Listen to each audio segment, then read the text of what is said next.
அந்த தன்னுரிமையை போராடி பெற வேண்டியது ஒவ்வொரு தேசிய இனங்களின் பிறப்புரிமைங்கிறான்.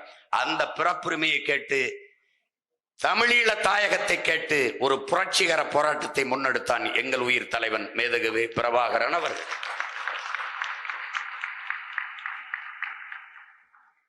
தமிழர்களுக்கு என்று ஒரு தனித்த தாயகம், அது பெரிதோ சிறிதோ, இந்த பூமி பந்தில் தனித்த தாயகம் வேண்டும், அதற்கு விலை தலையே ஆனாலும் தர தயார் என்று களத்திலே நின்றான்.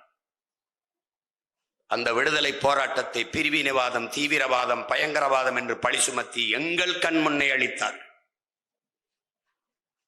அந்த நேரத்தில் தான் என் அன்பு சொந்தங்களே, உங்கள் பிள்ளைகள் நாங்கள் உணர்ந்தோம். நானும் சரி, என் தம்பி ஆனந்தும் சரி, என் அன்பு மகன் பிரசாத்தும் சரி, இங்கே நிற்கிற எங்கள் பிள்ளைகள் எல்லோரும் உணர்ந்தோம். இந்த அரசியல் நமக்கானது இல்லை, இந்த அதிகாரம் நமக்கானது இல்லை.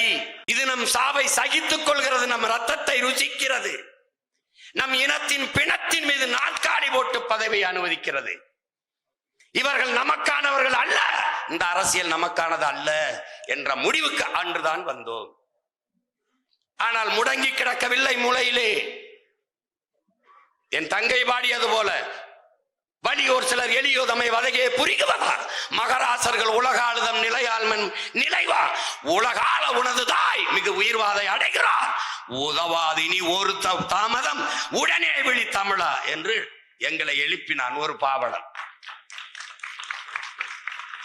பண்டை பெரும்புகள் உடையோமா இல்லையா, பாருக்கு வீரத்தை சொன்னோமா இல்லையா, எண்டிசை வாய்மையால் ஆண்டோமா இல்லையா.